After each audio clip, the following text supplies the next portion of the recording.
Hey everybody, Captain V here. I was gonna do a fishing report, but it didn't quite work out that way. I went down to the boat the other day. The weather looked great, the wind was down, the water was flat like silk, just smooth. By the time I get out to the fishing grounds, the wind picks up. I get to the west bar, I got white caps. Turned out to be a disaster. Water temperature like 53, 54 degrees. Last week we had water temperatures into the 60s. This cold front, boom, just shut everything down. Even all those million schoolies that were out there are kind of slim pickings at the moment. We got a cold front coming in now, so I really think this weekend it's going to be shut down. So what I decided to do when I was out there was to maybe help some of the other fishermen that can't get out 3-4 times a week, like I'm fortunate to be able to do, and show some spots on where they could fish or where you could expect to find some fish. And I just showed a couple of spots because my intention wasn't to do a video on that. But since I did it, it seems like it might be something that would really be helpful for the fishing community. Again, not for your guys that are fishing every day. They know these spots and stuff like that. But it's for the guys that get out there, once a week, once every other week, twice, once a month, So I want to put something together. For those who want to send me the hate email that I'm spot burning and stuff like that, save it. Because number one, any spot I showed on here, I developed the numbers myself. I found this. I am not sharing any numbers that anyone has given me. So what you've seen here is something that either I came up with, or number two, it's available online through either DC or by Googling it.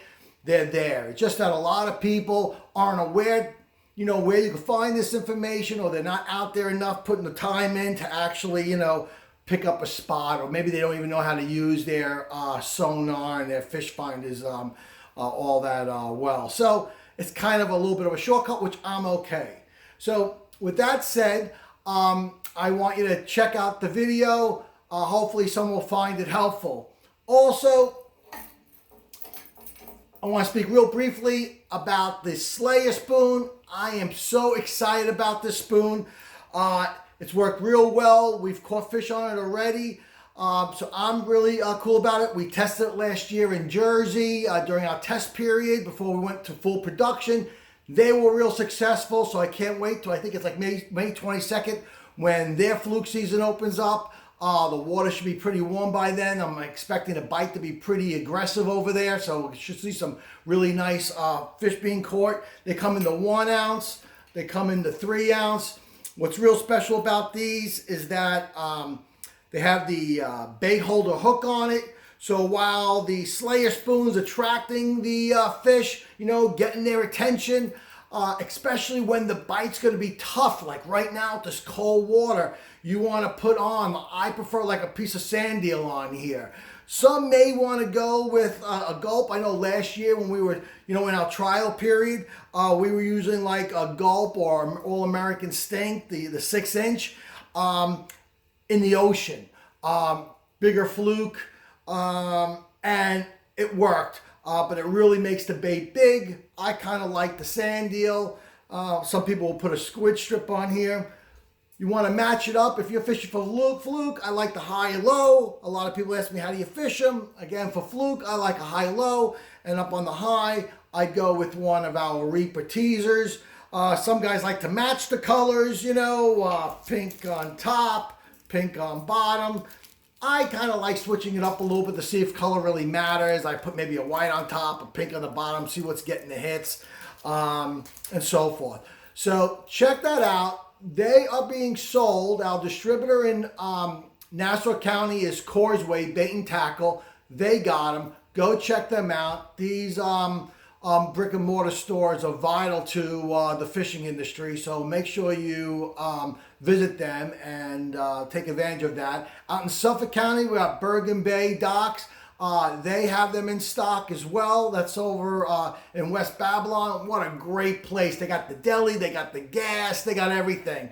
So go visit them in South Jersey. Run down to Upfront Bait and Tackle. They're well stocked. They got them in. take advantage of it. So with nothing else to say, check out the video. See you on the water. Hey everyone, Captain V here. It's about 6 a.m. We're going to hit the fishing grounds, and I want to show you something that I haven't seen in a long time.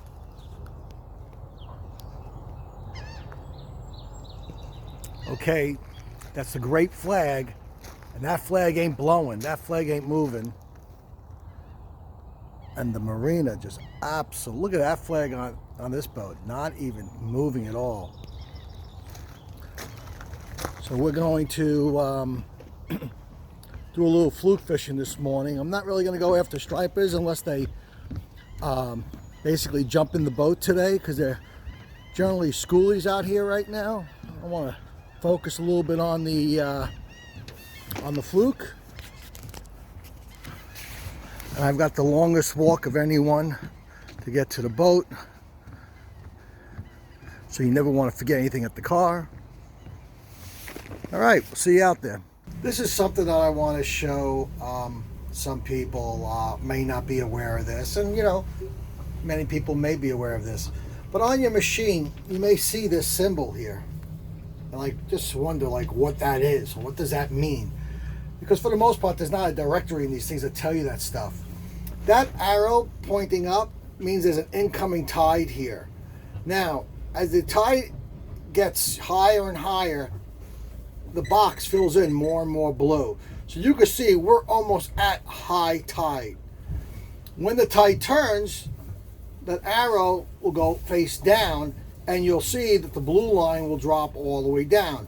When it's all the way down towards the bottom here, that means you're at low tide. So in case you see that on your machine, you're wondering what that means, now you know what it means. It's a tide indicator. A lot of machines have them. So there's a wreck here that we're going to try to fish, and the sun is unfortunately, oh, there it is. The sun got rid of the sun a little bit. And you're going to see the wreck as I go up over it here. You'll see it come up. A few seconds. There's the wreck right there. Oh, let me see. Now the wreck comes on up.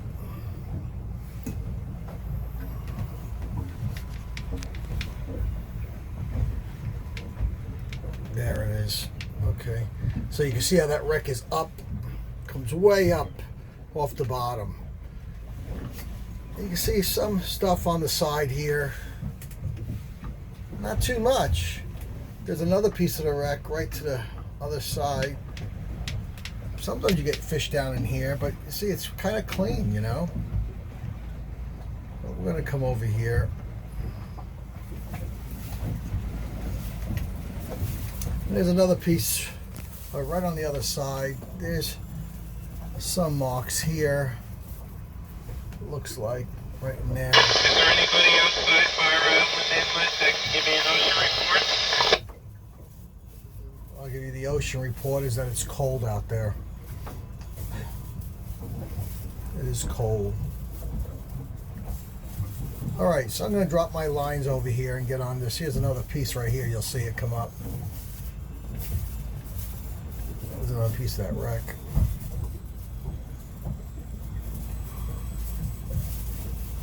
Comes way up. So you can see it's like from 26 feet to 16 feet. So that piece is up 10 feet. And it's pretty clean, right? I mean, you don't see a bunch of stuff around there. Now, you're not going to pick up fluke, obviously. But normally you'd be picking up some fish that's down in here. And it's a pretty clean piece right now. I'm going to fish it, run a line over it, and see what we got. So there's an area here in the bay where there's pontoons that were put down and create an artificial reef. They call this the fisherman's reef or the yellow bar, and you're going to see them. That's like probably an old one that's kind of covered up, but they dropped some newer ones here within the last year or so. And again, I apologize for the reflection of the sun. We'll get that out of there so you can see it in a moment once we come over. They dropped probably, I don't know, probably 4 or so, 5 maybe, half a dozen. And you're going to see them come up here. We're in pretty deep water. You know, you're talking about the bay here, 34 feet. Let's see if we can get on them.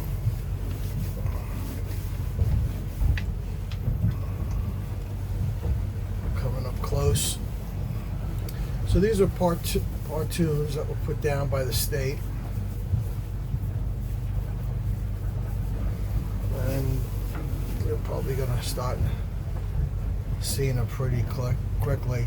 And normally there'll be some fish around them as well. Let's see. Should be picking them up very soon.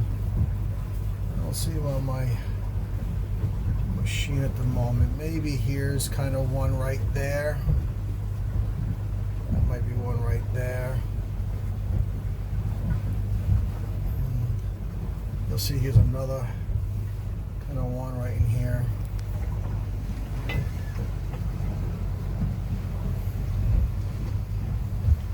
think if I spin around here, I can get one I think that's a little more pronounced.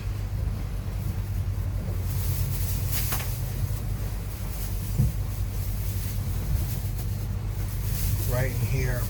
There's like another one right in here, so you can see them dropped in right there. But you know, with the water temperature right in here, that's the pontoon, part of an artificial reef. Here's another one up in here that's covered up pretty well. But with the water temperature of 53 degrees, it's kind of be tough to get them active, you know, and get fish generally aggressive. You can see, look how we're dropping up here. You know, we're same areas. It's amazing on the drop off. We were what, 20-something feet, and we're literally now in 15 feet. And what do we travel? Almost nothing. So it's a great little place to fish if the conditions are right, you know, and if the fish are here, you usually get on something. I know people grabbing, you know, blackfish off of this area, sea bass, fluke. Your blues will be hanging out here, your stripers. But there's not much going on. Water temperature is not great. See, this is absolutely amazing. So if you're wondering where the Fisherman's Reef is, the yellow bar, your machine doesn't indicate it, you don't have it marked. That's the Robert Moses Bridge. It's the second bridge right there. Over here is the Coast Guard station. There's Coast Guard station. So we are east of that area right now. And we're not all that far from the shoreline. So this bar is kind of long. They call it the yellow bar. It goes for quite a distance. I'd have to check my machine for the exact measurement, but it's a pretty good drift. And again, it's a good place to fish if the water temperature is right, conditions are good. Fish will usually be here. You can kind of tell when it's going to be good because you'll see 1,000 boats here as well, and you would not be the only boat like myself.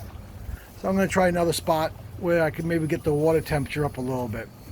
So I'm going to show you another area. I might drop a line there and, you know, give it one drift. My game plan right now is to run to the back bay, which is like Ocean Beach, Point of Woods, and I'll show you once I get back there. But there's an area over here that not everybody knows about, and I can show you. This is the Lighthouse here, and you're going to see there's a pier.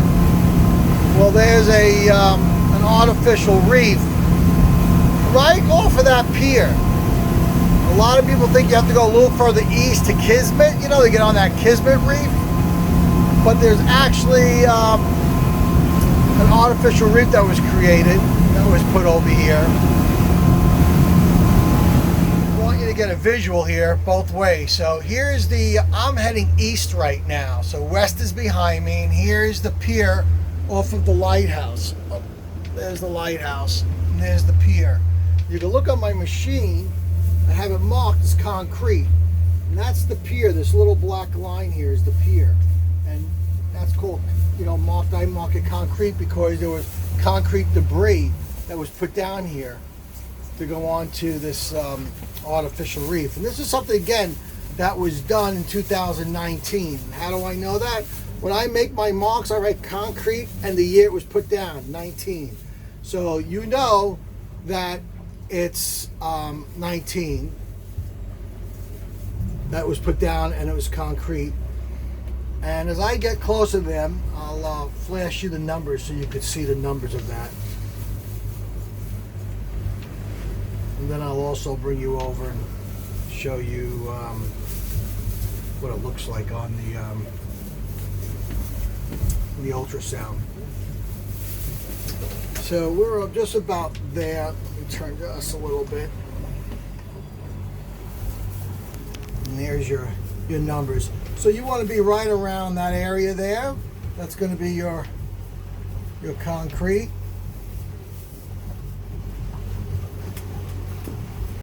And that concrete's going to look like this here. You're in 21 feet of water.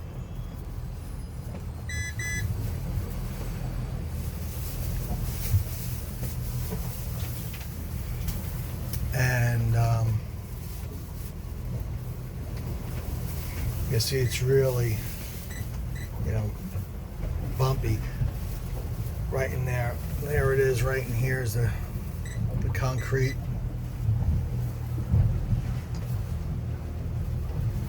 So that's another spot that when the water temperature is right, it's a great place to get onto some fish. I found a lot of flounder in this area, fluke in this area. You also get your porgies over here too. You'll find your blackfish. There's another little area that I might be able to get over here that will show you. This is kind of cool if you look at this. So we're in 20 feet of water, and you're going to see this structure that's right down here in the same area by the concrete. So we went from 22 to 16 feet. Big drop off. You can actually see it on this even better. See that big drop off? That's a live sonar. Look at that. Down to 5 feet of water. 4 feet of water. So that is a ledge. 3 feet of water. Look at that. 2 feet of water. You're almost running aground here. And to give you some perspective, look where the pier is. And so we're in 2 feet or 3 feet of water, and there's a drop off right here. And you can actually see that drop off again right there. Look at that. So these are the areas that, you know, we generally like to look to find the fish.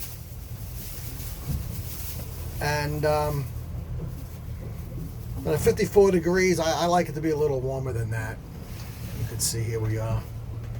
All right, we're going to run to a new spot. Here's some more debris that was dumped, and then you can see how it just drops off. Look at that. We were at 3 feet, 15 feet, 16 feet. We're down here at 22, 24 feet. But it also is pretty empty down here. There's some little stuff down here. This is some bait fish up in here.